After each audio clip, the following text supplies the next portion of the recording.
안녕하세요. 이번 시간에는 한때 세계 5대 부국으로 불렸던 아르헨티나의 경제에 대해서 알아보도록 하겠습니다. 저희 사격을 바탕으로 녹음을 하는 것이니 참고용 자료로만 들어주시기 바랍니다.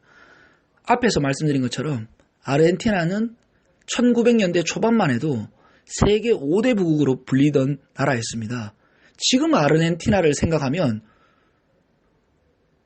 우리나라보다도 그렇게 잘 사는 것 같지 않은데, 혹은 선진국 느낌이 나지 않는데 이렇게 생각을 하실 수가 있는데, 1900년대 초반만 해도 아르헨티나는 세계 5대 부국으로 불리던 나라 중 하나였습니다. 조금 더 쉽게 설명을 드리면, 현재 전 세계에서 가장 오래된 지하철을 운영하고 있는 나라가 바로 아르헨티나입니다. 이것이 그 국가의 저력을 보여주는 단면이라고 할 수도 있겠죠. 물론 아르헨티나보다 영국이나 미국 같은 경우는 먼저 지하철 등을 운영하기도 했습니다. 하지만 현재 가장 오래된 지하철은 아르헨티나 수도 부에노스 아이레스에서 운영 중인 지하철이 가장 오래된 지하철로 운영이 되고 있습니다. 그렇다면 아르헨티나가 지하철을 처음 만든 시기가 언제쯤 될까요? 바로 1913년도입니다. 1913년도에 아르헨티나는 지하철을 개통해서 다녔습니다. 그렇다면 대한민국, 우리나라는 언제 지하철을 개통했을까요? 대한민국의 첫 지하철은 1974년도입니다. 1974년도에 대한민국은 첫 지하철을 개통을 했습니다. 우리나라보다 60년 이상 빨리 지하철이 다니던 국가였습니다. 그래서 또 다른 일화를 또 하나 들려드리도록 하겠습니다. 아마 많은 분들께서 아시는 소설, 만화기도 하죠. 엄마 찾아 산말리라는 유명한 소설과 만화가 있습니다.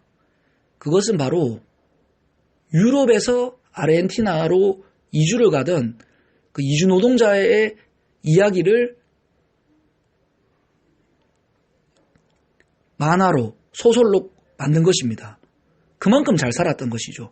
유럽, 지금 유럽에 잘 사는 국가들, 이탈리아 이런 나라에서 아르헨티나로 일자리를 찾기 위해서 이주노동을 했는 것이라고 생각하시면 될 것 같습니다. 지금 우리나라에도 많은 동남아의 국가 외국인 노동자들이 일자리를 찾아서 오고 있는 것처럼 말이죠. 아르헨티나가 한때 그만큼 잘 살던 나라였습니다. 이탈리아나 이런 유럽 부국들이, 현재의 부국들이 한때는 아르헨티나로 일자리를 찾아서 떠나는 그러한 나라였습니다. 그래서 아메리칸 드림보다 먼저 유행했던 것이 한때 바로 불렸던 아르헨티나 드림입니다. 그만큼 잘 살던 나라였습니다. 그렇다면 이렇게 잘 살던 나라가 현재는 왜 이렇게 경제면이나 이런 것들이 쇠퇴를 하게 되었을까요? 거기에는 여러 가지 이유가 있을 수 있습니다. 이 큰 나라, 잘 나가던 나라가 쇠퇴하는 데는 비단 딱 한두 가지 이유 때문만 가지고 나라가 그렇게 되는 것은 아니기 때문입니다.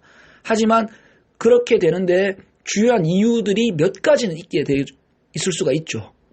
조금 설명을 해드리면, 바로 첫 번째가 산업 구조를 다각화하지 못했는 것입니다. 1900년대 초반만 해도 아르헨티나는 농업 부국이었습니다. 아르헨티나에서 가장 중요한 산업이 바로 농업이었죠. 농업 등을 국가 기반으로 해서 이렇게 발전을 했던 나라들인데, 다른 국가들이 추월을 하거나 다른 국가들이 또 경쟁력을 갖추면서 거기서 이렇게 밀려나게 되는 면도 있었습니다. 우리나라도 쉽게 설명을 드리면 처음에는 가발이나 이런 것부터 출발을 했죠. 경공업을 하다가 중화학공업으로 넘어갔습니다. 왜냐하면 이 경공업의 경우에는 후발 국가, 개발도상국에서 쉽게 추월을 할 수 있기 때문에 중화학공업, 그 다음에 반도체, 자동차 이런 고부가가치 산업으로 우리나라는 성공적으로 전환을 할 수 있었던 반면에 아르헨티나는 그러한 부분이 부족했던 것이 첫 번째 이유입니다. 그리고 두 번째 이유가 포퓰리즘 측면도 있습니다. 무조건 포퓰리즘 때문에 그렇게 됐다고 볼 수는 없지만, 이 포퓰리즘도 많은 학자들이 아르헨티나가 현재의 경제 위기, 경제 상황을 맞이한데 주된 이유라고 주장하시는 분들이 많이 계십니다.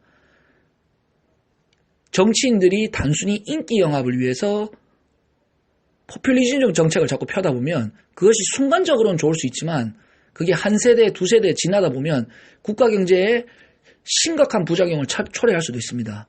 그렇기 때문에 무조건 인기 영합적인 정책을 하기보다는 현실적인 그런 정책을 할 필요성이 있는 것입니다. 뭐 그 밖에 여러 가지 이유들도 있을 수 있지만 이번 시간에는 큰 이유 2가지를 한번 설명해 드려보았습니다. 우리나라도 아르헨티나 등을 보면서 이렇게 반면 교사를 삼아야 될 부분은 삼아야 된다고 생각을 합니다. 참고용 자료로 만들어 주시고 좋아요와 구독, 알림 버튼 눌러주시면 감사하겠습니다. 고맙습니다.